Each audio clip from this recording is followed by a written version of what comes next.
Hello, hello. Can you hear me now?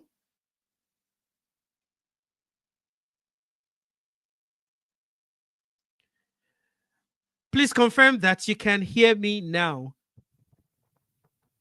Can somebody tweet at me? I can hear from my headphones now, but oh goodness me.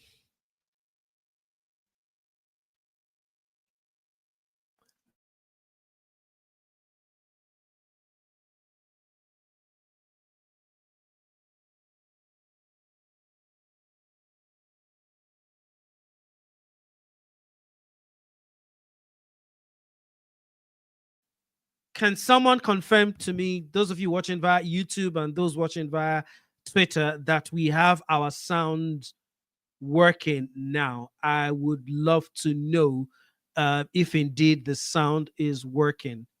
Please, I would love to get a message. Um, Let me confirm.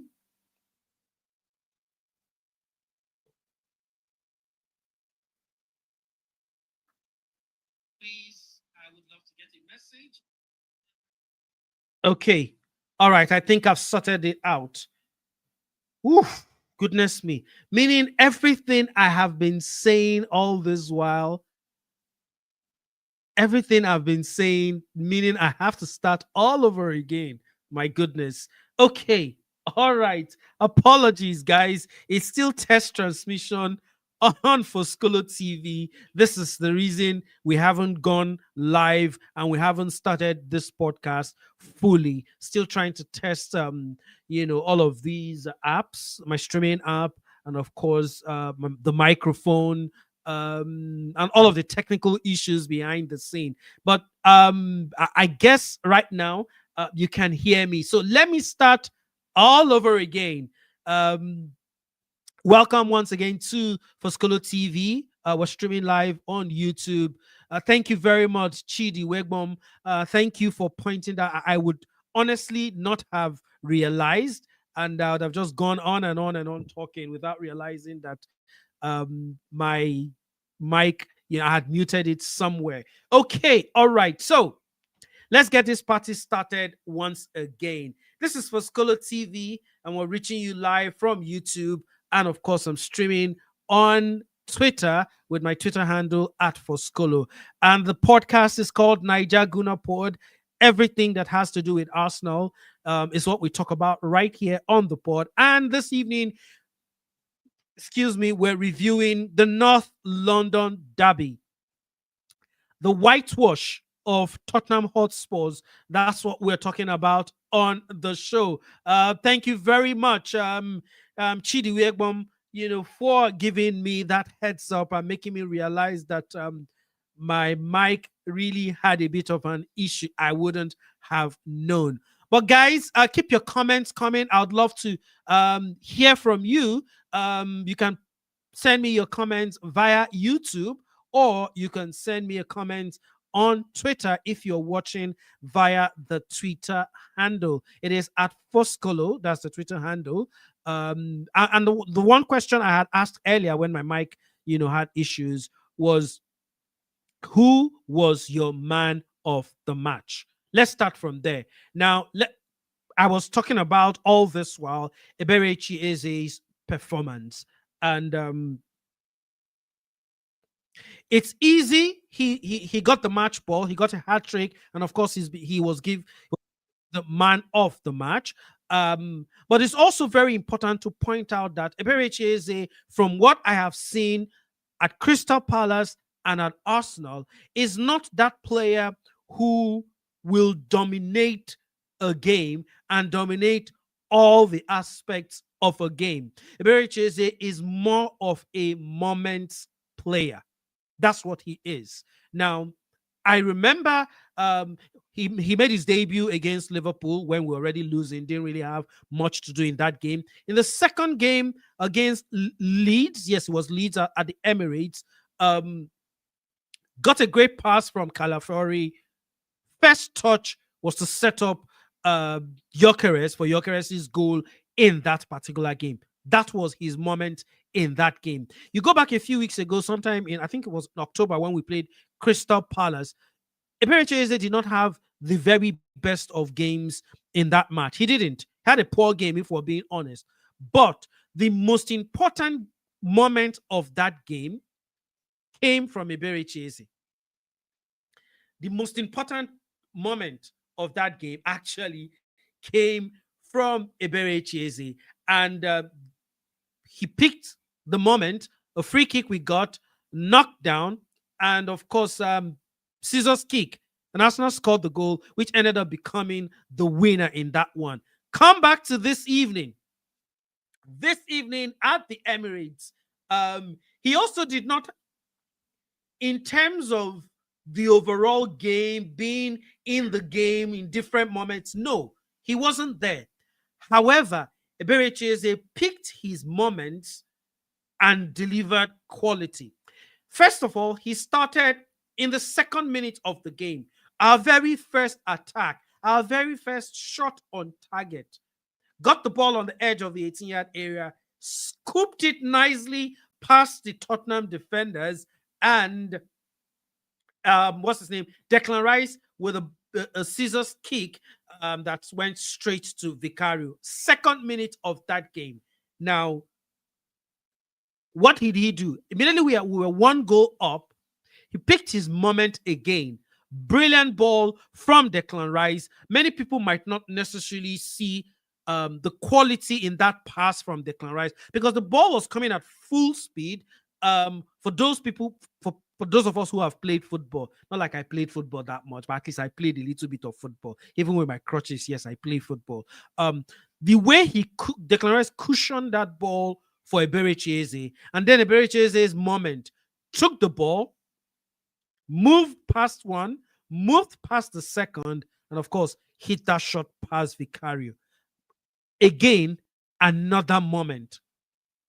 At the beginning of the second half, we were 2 goals up. And of course, the cliche in football, a 2-goal lead is one of the most dangerous lead in football. So we needed the security of the third goal. What did he also do again? Picked his moment, got that third goal. And you would think at that moment, we should have relaxed. Going 3 goals up, beginning of the second half, we should have relaxed. Unfortunately, Zubimendi made an error, which ensured that Tottenham got back into the game. I'll come to that particular episode. For now, let me stick with the Ebere Eze analysis. Now, for the next 10 minutes after Tottenham scored, reduced the deficit, we looked like we wobbled a bit. We struggled a bit, to control the midfield. But thankfully, Tottenham did not build on that particular. Tottenham did not build on that goal. And then Ebere again picked his moment. Brilliant take. We stole the ball in the midfield. I think it was Declan Rice who stole it. Passed the ball to Merino. Great body check, or rather, great hold-up play, I should say, from Merino to set up Trossard on the left. Trossard looked up, picked a great pass for Ebere. And then Doggy was running from the left-hand side, slipped, fell, and ensured that Ebere had the full complement, the full glare of Vicario's goal. And what a pick he made to actually get that fourth and very decisive goal. So back to the point I was trying to make. Ebere might not be your Kevin De Bruyne kind of number 10, who you see him at almost every play. He's central to all the play. That might not necessarily be Eberechi's game. However, just like he used to do at Crystal Palace, and just like we've seen him in a few games in this Arsenal side, he knows how to pick his moments. And he picked 3 absolutely amazing moments today, which ensured that Arsenal won by 4-1. And we've now gone 6 points clear of our nearest rivals. My question that I asked, and I would love to get your comments: who was your man of the match? I think that everybody in that team, including Zubimendi, who made an error for Tottenham's goal, were great. I wouldn't necessarily pick out obviously you need to have a man of the match. So Ebere got the decisive moments. He got a hat trick. The first hat trick in the North London derby in almost 50 years. The last time I heard the commentator say the last time there was a hat trick, in the North London derby was 1978. I wasn't even born then. I was born 2 years later. So that's how long. That's about 47 years since someone scored a hat trick. Now this is an Ebere who, if you follow the transfer window, could have joined Tottenham. Could have, but that last minute, he joined Arsenal. What a perfect script. Could have been a Tottenham player, joined Arsenal, and then on his very first North London derby, scores a hat trick. Script cannot get any better, can it? Just absolutely cannot get any better. But talking about performances today, I thought that it was a great team performance. Bukayo Saka may not have gotten a goal or an assist, GA, for the Start Merchants. But it was everything good about us. In fact, that front four, front five were awesome today. Bukayo Saka troubled the Spurs defense. Mikel Merino, who quite frankly can be very frustrating.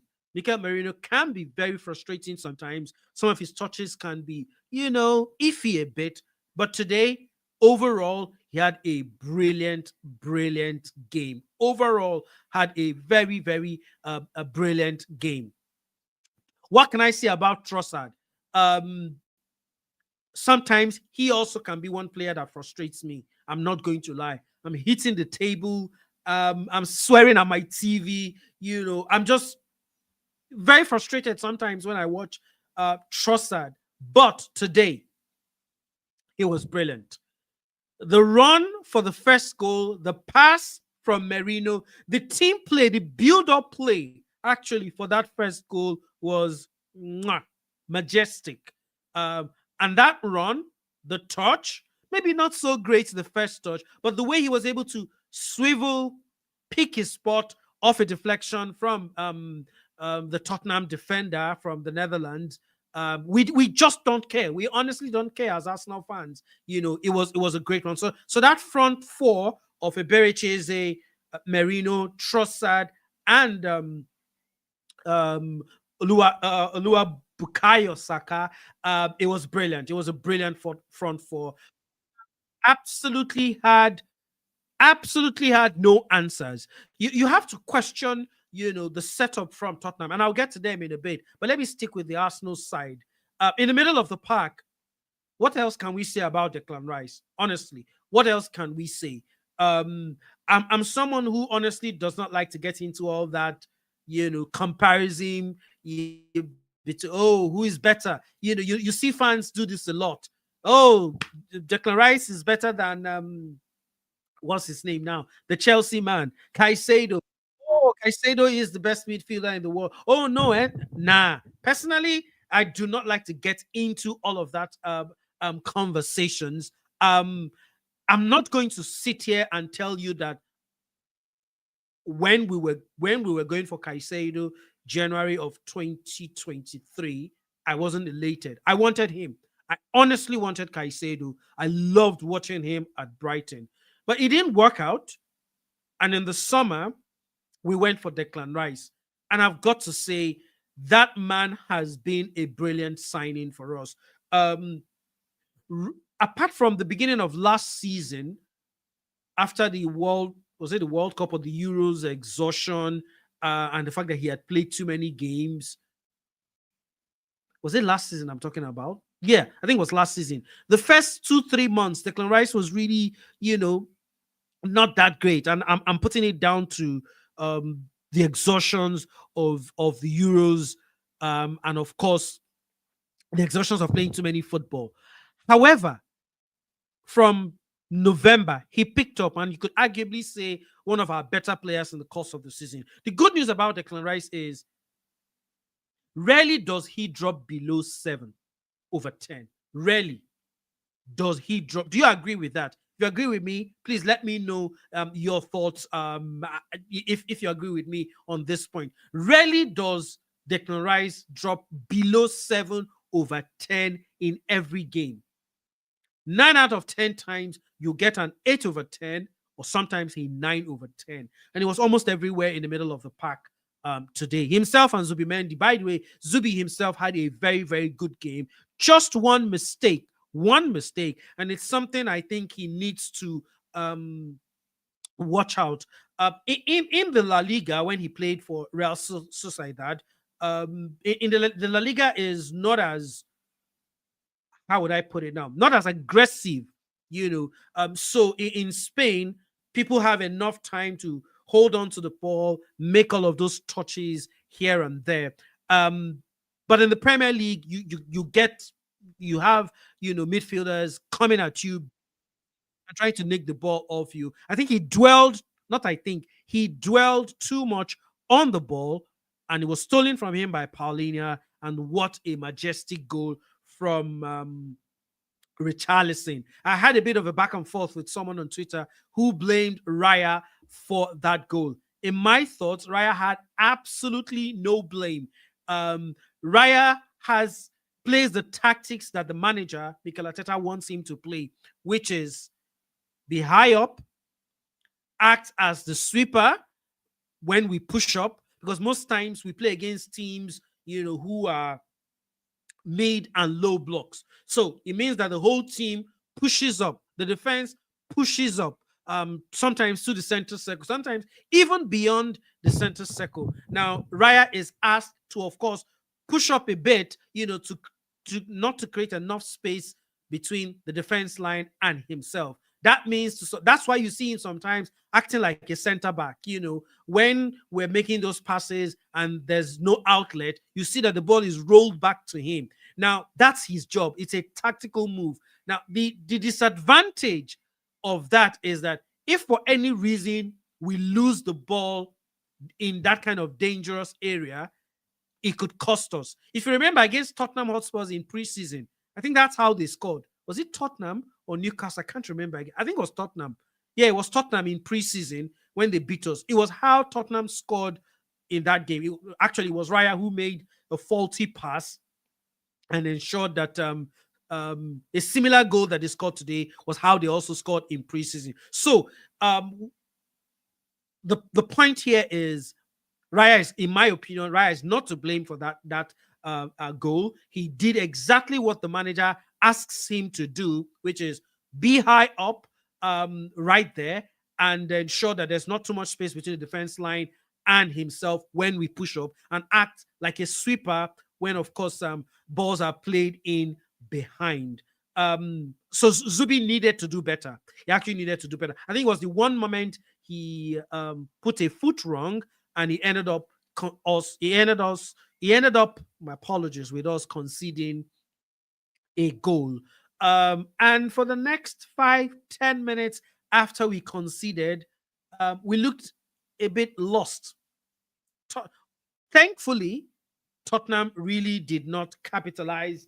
Tottenham really did not capitalize on that mistake. Sorry, just trying to take a look at my to ensure that my laptop is well placed here.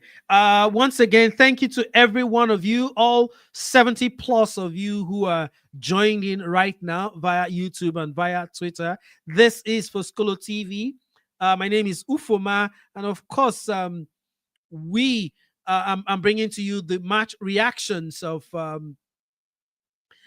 the game between Arsenal and Tottenham, which are seen, excuse me, which are seen as the Gunners go 6 points clear of second placed Chelsea. All right, so I've been taking a look at the whole team. I've looked at the midfield. I thought the defense line was excellent today. Did not put a foot wrong. I thought Mosquera was going to start today's game, knowing that Gabriel Mireles was injured, but I think Arteta did good by starting Hincapi, ensure that we had a bit of a balance.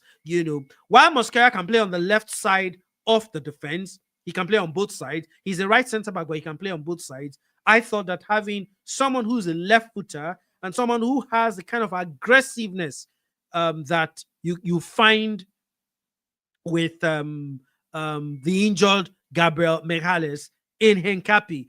Um, I've seen a lot of Hincapi and I watched a lot of Bayer Leverkusen in that invincible season 2 seasons ago to know that when we signed him on loan at the end of the transfer window, that we are getting a really, really excellent center back. He can play as a center back, he can play as a wing back, and of course, he can play as a left back. And as much as he didn't really have much to do in the first 45 minutes because of the way Thomas Frank set up the Tottenham Hotspur side, um, in the second half, when we came under some little bit of pressure here and there, Hincapié was fantastic. What else can I say about Saliba? Saliba has made defending so elegant, the way he defends, such that we probably do not see it as a big deal anymore because he's that great with his defending. And the two fullbacks, I think they have been one of the big reasons why Arsenal are sitting pretty on the table after 12 matches in the Premier League, with the number of points that we have. So, all in all, it's still, I would say that Tottenham also ensured that they played into our hands. Thomas Frank decided to go with the back three today. He brought in Danso, to add to his two center backs, partly because he wanted someone who could defend set pieces.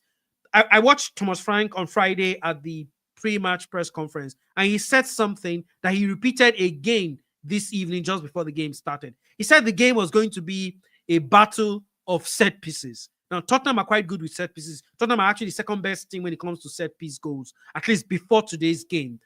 For Arsenal, we had scored before today's game half of our goals from set pieces. So for Thomas Frank, he believed that the game was going to be decided on set pieces. Unfortunately for him, that was not the case. No goals today from the Arsenal side came from set. All our 4 goals today came from open play, which is brilliant to see. At least it tells the haters, everybody that has been saying set piece is all that we know how to do. Oh, without set. Today's 4 goals, none came from a set piece. So unfortunately for Thomas Frank, he set up because he wanted to negate Arsenal's set piece threat and then give himself a bit of a set piece threat too by bringing in Danso, who's quite good with his head and also good with the long throws. That's why you saw every time Tottenham had a free kick way into their area, their goalkeeper was the one taking those free kicks. I think they were trying to copy what Sunderland did 3 weeks ago or 2 weeks ago. And maybe I think that's what they were trying to copy. Unfortunately, once beaten, twice shy, I guess, for the Arsenal side, defended all of those set pieces properly. And Tottenham just could not live with our press. Every time they got the ball, there was no outlet. Kudus and Ebere, I think it was Ebere that played on that left, they were playing more inside as opposed to wingers. And every time they had the ball, they were crowded. Timber, Saliba, Rice, or Zubimendi, found ways to crowd them out and nick the ball off them. So almost on every time they felt like they were going on attack, nothing came out of it, and we restarted again. That was like the rhythm and the tempo of the first 45 minutes. That's what happened. And thankfully, we got into that first 45 minutes with a 2-goal lead. So Thomas Frank, switched in things in the second half, went to a flat back 4, brought in Xavi Simons, but still, just at the beginning of the second half, we got that 3rd goal, which, like I said earlier, should have been end of the game. Unfortunately, Zubimendi's little moment of madness ensured that Tottenham reduced the deficit by 1, but didn't go on, from there. But who cares, honestly, about Tottenham? 15 years they have not beaten us at the Emirates. I remember the last time they beat us at the Emirates, 2010. We were 2 goals up. I remember watching that game. We were 2 goals up. And then they came in the second half. I think their first goal was a penalty. Fabregas was judged to have handled the ball from a free kick in the area, and then they scored. I think Bale scored, and I think it was Van der Vaart who scored the winner, if my memory serves me. They won 3-2. That was the last time they've beaten us at the Emirates. And they went to do a DVD. Yeah. They went to do a DVD, back, and still, they still do it now. At the end of the season, clubs do a season review. So back in the day, it used to be in CDs, DVDs and CDs. You know what Tottenham did when they won that game in 2010? They went to do a mini season review and put it on CDs, DVDs, and started selling in their Tottenham store.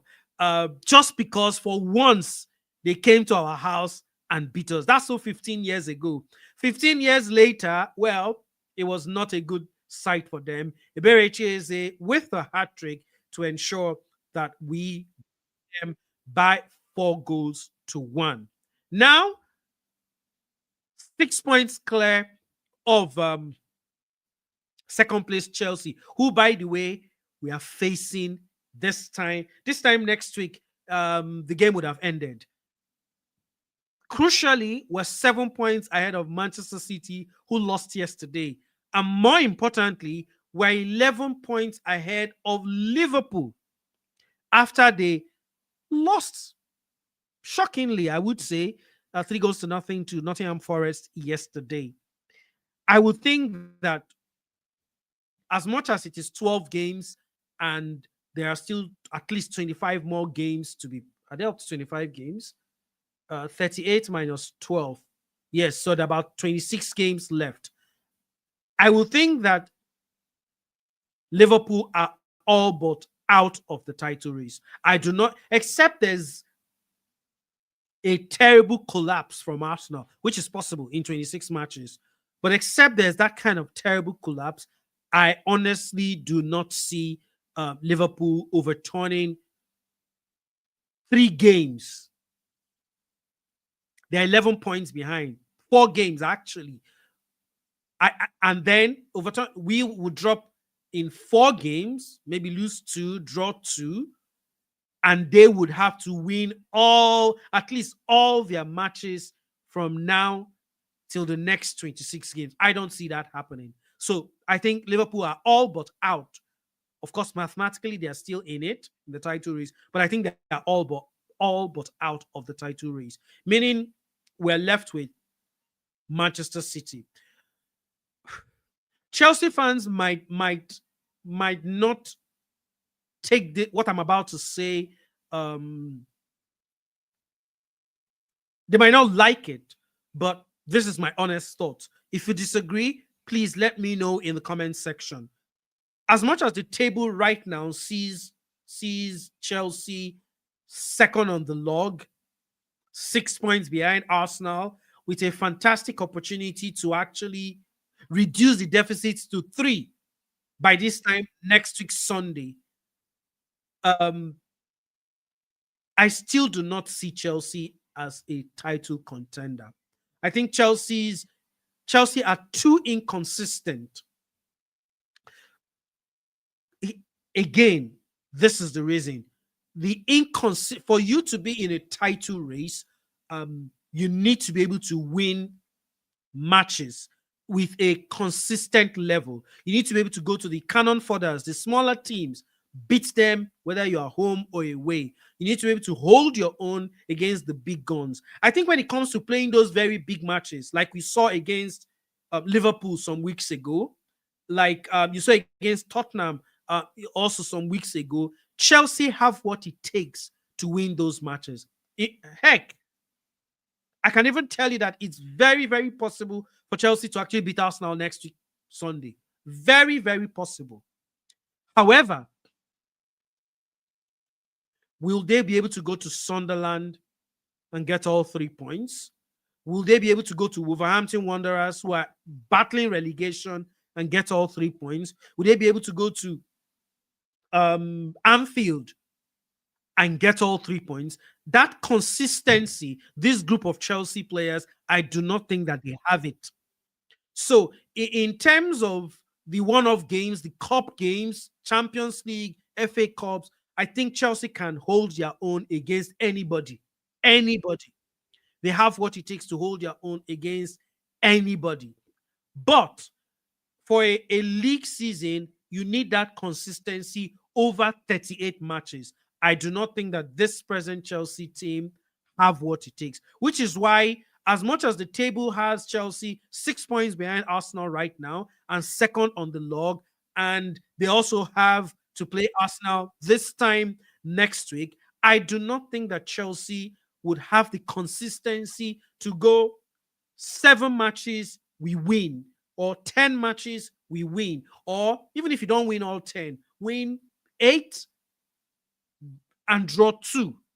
I do not think that this present Chelsea team have what it takes to go through with that consistency, especially when you're going to be playing 3 matches every week, so to speak. I think from now till December, to the end of December, it's only 1 week that there will not be midweek games. There's going to be um, Champions League games, and there's also going to be the Carabao Cup. So there are midweek games. You'll be playing Saturday, Wednesday, Sunday, Tuesday, just like that. I do not think that this Chelsea squad, when they make those changes, the Caicedos, the what's his name now? Their left back. They've got Palmer to come back from injury. Enzo Fernandez gets the GA, once in a while.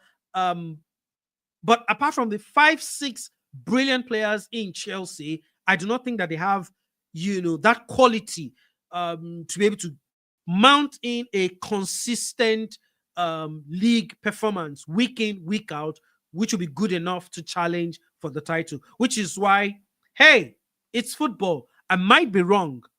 It might turn out to be wrong. But as it is right now, the Chelsea team that I've watched, I do not think that they have the consistency to challenge Arsenal for a league title. However, that's why I think Arsenal's biggest challenger is still Manchester City. And it's crucial for us that yesterday, when they lost, surprisingly for some people, to Newcastle, it was very crucial that we took advantage and won and stretched the lead from 4 that it was before this weekend to 7. You need all of those momentum because Pep Guardiola and his Manchester City side. If there's a team capable from January to go on a 10, 12, 15, 17 match winning run, if there's a team like that, it is Manchester City and Pep Guardiola. I know, I agree. This Manchester City might not be in the same mold as the Manchester City side that have won 4 league titles in a row before last season. But it's still the same manager, Pep Guardiola, which is why, like, I'm still insisting that Arsenal's biggest challenger is still the team from Manchester, the blue half of Manchester, because they've got the players, they've got the manager, they've got winners, they've got people who have done it. Neither Arsenal nor this present Chelsea side have got players who have gone through a league season and won it. None. Maybe Rhys James at Chelsea, but you could count 1 or 2, who have actually gone through the league season and won a league title at Chelsea. The same way, there's no one in this Arsenal squad who has gone through a league title and won it. It will count for something at the end of the day. But we'll wait and see what happens next week Sunday when Arsenal take on Chelsea. It is going to be a really, really crucial title battle, because if Chelsea go on to win that one, they would have reduced the deficit from 6 as it is right now to 3. Anything can happen, but again, I'm still sticking out my neck and I'm still saying, irrespective of what result Chelsea get against Arsenal next week Sunday, I still do not think that they have the quality, the experience, and the squad to go through the consistency of going through a league season.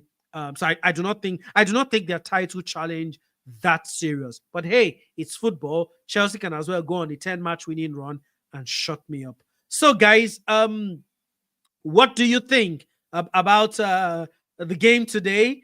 Um, Player ratings. Who was your man of the match? I would love to hear from you. If you have comments, reactions to this one, please send me a message on YouTube. If you're watching via YouTube, the YouTube channel is Foscolo TV. Foskolo.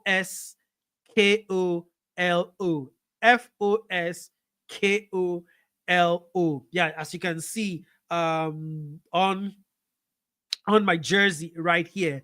That's the YouTube channel. You can send messages via YouTube, or you can tweet at me at Foscolo. For those of you watching via the live stream on Twitter, I would love to hear from you. Even as we have give or take about 5 more minutes, I'll stick around on this stream for about 5 or 10 more minutes. Let me just try and give a bit of a player rating to for all the Arsenal players. David Raya in goal really didn't have much to do, in my opinion. Really didn't have much to do. Um, but picked the ball in the back of his net, which I thought was no fault of his. I'll give him a 7/10.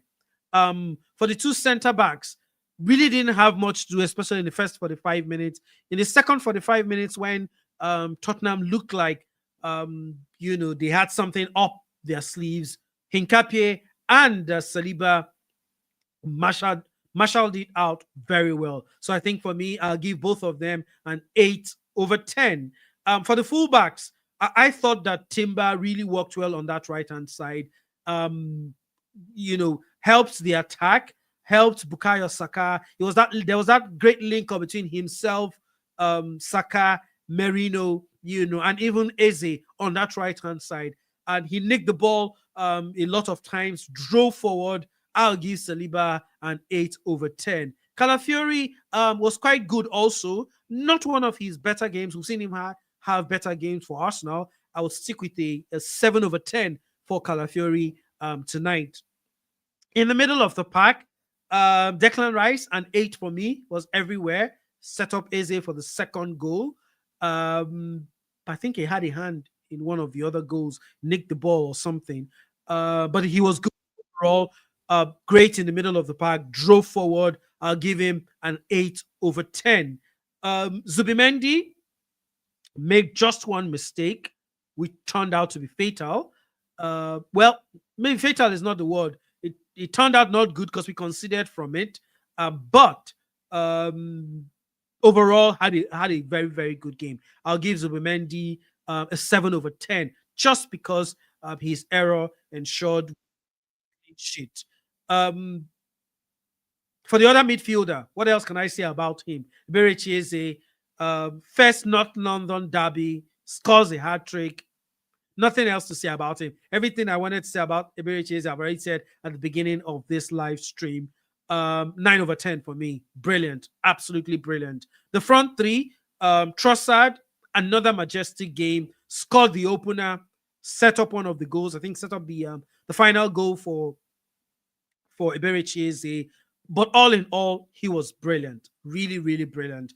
An 8/10 or 8.5 for me for Trossard. Merino, great work from Merino in the middle of the park. Always dropping into the middle of the park and ensured that the Tottenham defenders, the three centre backs, really did not have much to do because they didn't know whether to follow him into the middle of the park or to drop backwards. Set up that first goal was part of the setup for the final goal. All in all, Merino had a very, very good game. 8/10 for me. Now, Bukayo Saka, same 8/10 for me too. Bukayo Saka did not get a goal or an assist in today's encounter, but almost everything good with our attack today was also from Bukayo Saka. Drove forward, just missed a goal, had some brilliant shots that Vicario actually saved. On another day, could have gotten a goal or could have gotten an assist. For the substitutes, I don't think they did much, for me to actually give them ratings in this one. So I wouldn't necessarily give much ratings to them, but they came in and did the job they needed to do. Mascara came in, for Hincapié, and of course did a good job of ensuring that we did not concede another goal. Waneri came on, forgotten who he came on for. I think it was Ebere Chiese, or was it Mikel Merino? I'm not entirely sure. Again, I can't really remember that. But had a few nice touches here and there, but really didn't do much, for me to assess him. So, guys, I think I would have to wrap up the stream here. But just once again, please, if you're not subscribed to the channel, kindly subscribe to the channel for Skolo TV on YouTube. Niger Guna Pod, what you have on the towards the right hand side of my screen is the podcast. One of the podcasts that we have on this channel. It's everything that has to do with Arsenal. That's what we'll be doing on this board. Match reviews, match previews, player ratings, and very soon also we will do live watch alongs, watching the live game, and of course doing a bit of commentary here and there. Everything that has to do with Arsenal, you would find it on this channel. Also, I've got other podcasts coming your way. I've got Top 4 Plus 1 podcast. The Top 4 Plus 1 podcast is one that is also coming up. This podcast, like you see the logo up there, is going to be all about the big guns in the Premier League. It's a Premier League centric podcast where we're going to be talking about the big clubs in the Premier League are supported by Nigerians. Liverpool, Manchester United, Chelsea, of course, Arsenal, and Manchester City. There's no way we're going to be talking about the Premier League without talking about Manchester City. So that's the plus one. That's why we've called the podcast Top 4 Plus 1. It's going to be myself and 4 other anchors representing the respective clubs. I'll be representing Arsenal. I've got a Liverpool rep, a Chelsea representative, a Manchester United rep, and of course, a Man City rep. That podcast is coming your way in a matter of weeks. And then, of course, I would have another podcast. As you can see the logo up, it's called Full Time. Now, Full Time is going to be about everything football. It's not going to be restricted to the Premier League. It's going to be about everything football. La Liga, League One, Italian Serie A, Premier League, of course, World Cup. The AFCON is coming up very soon, in about a month from now. So everything football is going to be what we're going to have on this podcast Full Time. Now, for those of you who have been asking and wanting to see a return of the sports gang, a few members of the sports gang from Nigeria Info in Port Harcourt, I'm talking Kalela, I'm talking Patson, I'm talking, they are going to be on this podcast Full Time. Yes, they're going to be myself, Patson, Kalela, and 2 others on the Full Time podcast. So if you want to get all of these podcasts, Niger Guna Pod, Top 4 Plus 1, and the Full Time, you know what to do. Subscribe to the channel for Skolo TV. Yep. Just go to YouTube, type for Skolo TV. That is the channel. Subscribe to it, like, and of course, share to your friends. And hopefully, in a matter of weeks, we will officially start this podcast. All I've been doing in the last 1 or 2 weeks is just test transmission, trying to test a few things and see how, things would work out. And thank you to all 90 plus of you who have joined in this podcast over the last 1 hour. I think we started this live broadcast at about 8 p.m. It's 9 o'clock already. So 1 good hour of us having these conversations. Thank you to all of you. I'll be back again pretty soon. Maybe the next 1 or 2 days, we would have another, we'll probably have a preview of the Champions League.